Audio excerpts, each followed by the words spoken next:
Gonchar. Here's Marcus Foligno trying to clear it in, but they score! Marcus Foligno, following in his father's footsteps as a member of the Buffalo Sabres. Did you know that between the two of them, they played more than 1,000 games in a Buffalo uniform? And all of those games were called by Rick Jeanneret, or at the very least, witnessed by Rick Jeanneret, because if for some reason he wasn't working, you know that he was watching. We are remembering RJ today. It's a real tough day, but it is always a great day to see that beautiful Foligno smile. And Marcus, we're really grateful for your time today. How are you? I think Marcus might have had a little Sudbury Wi-Fi connection issue here. Spalding Lake Wi-Fi issue. I know, I just jinxed it at the commercial. I said, I've been good with my Wi-Fi, and then we have him freezing. But now he's back. There he is. There's a smile we were talking about. Yeah. All right, there you guys got me. That was a good intro, though. Thank you. See, you never miss a moment. And honestly, what was it like for you walking in? I will say this, I don't want to taint your answer, but and most people won't be surprised by this, you're one of the most polite human beings ever.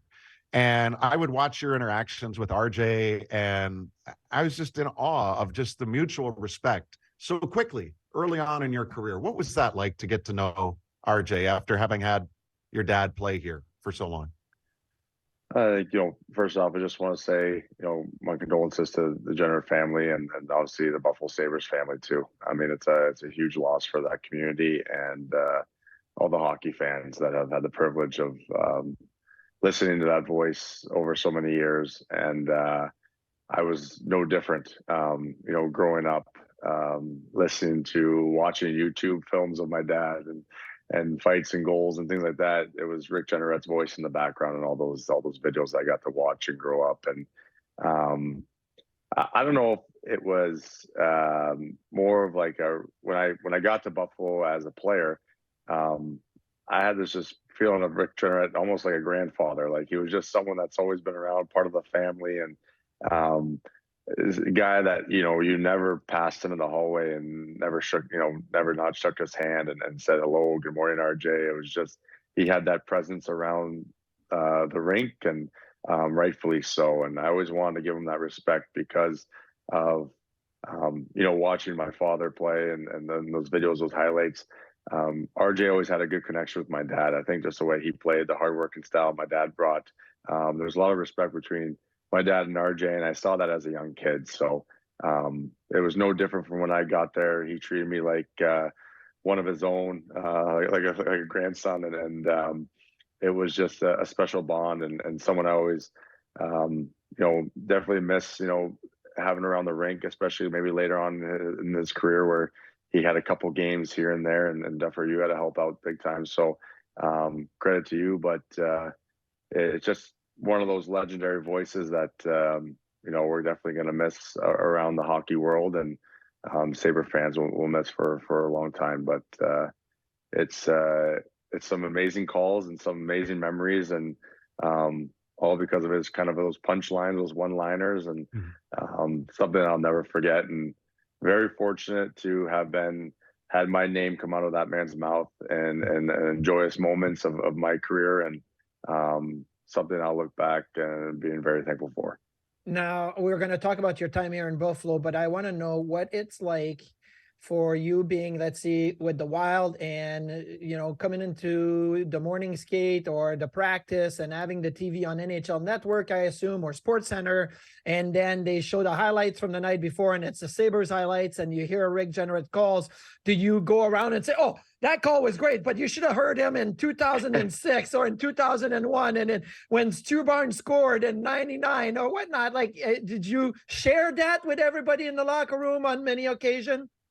Yeah, I would tell the guys here, many especially the young guys, they don't understand how, to hear those calls, the legendary calls this guy did. I think it was the night of the season when he got the retirement night, I believe it was, when Sabres won for him, and we had a couple guys in our dress room kind of go, what was that guy, done, and I kind of, shook my head and I laced into them about, you guys should know who this guy is. It is what it is. And I'm fortunate enough to be, was young and able to listen to it. But, for the new guys coming up, it's like, it's almost like the voice of, Bob Cole. Like, guys don't really understand the voice of him and what he did for the game. And,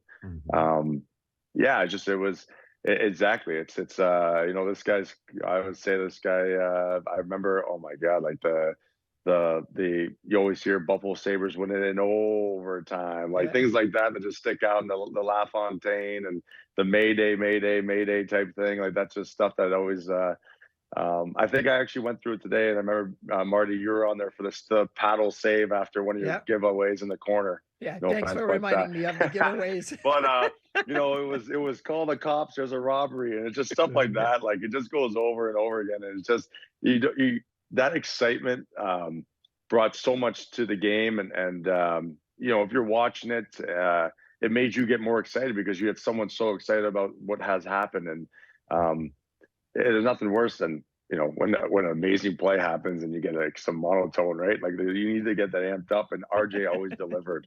He always delivered that punchline. So I let the guys know in Minnesota, the young guys, about how special it was to and all the one-liners this guy brought to the game, and just the legendary calls.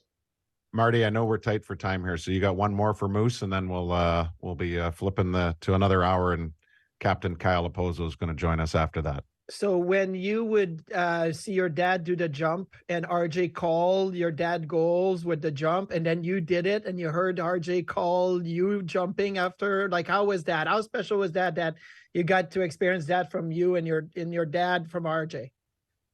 It was really special, and I'll never forget that, because after the game, I actually saw RJ, and he let me know how awesome it was to call it himself and to see that come full circle. So that was really special to hear it, and I think, it was big for him. He saw my dad do it many more times than I did in Buffalo sweater, but it was just one of those things. It was an honor to my dad, and I think it was a really cool moment for RJ to have that kind of come out of his mouth one more time of the Foligno jump, and it was always something. I mean, we always talked about it whenever we passed by in the hallways and just reminiscing the plane and stuff like that. So that was one of the cooler moments. And, I was doing it for my dad, but then I realized after talking to RJ that night that it was just as special for RJ to have been able to call that for another Foligno goal, the Foligno jump. So a real special moment in my career, and I'm happy I got to do that.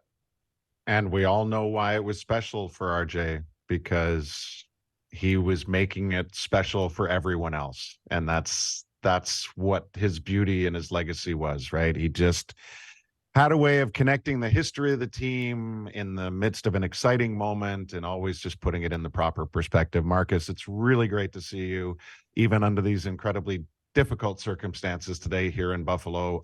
We appreciate the words greatly and wish you nothing but success again in Minnesota this year. Thanks, guys. Thanks for having me, and keep doing well. You guys are doing awesome, and RJ's name too. So it was a lot of fun being around all you guys, and when RJ was around too. So definitely gonna miss that man and miss his calls, but the Buffalo Sabres will keep honoring him for sure. So thanks for having me on, guys.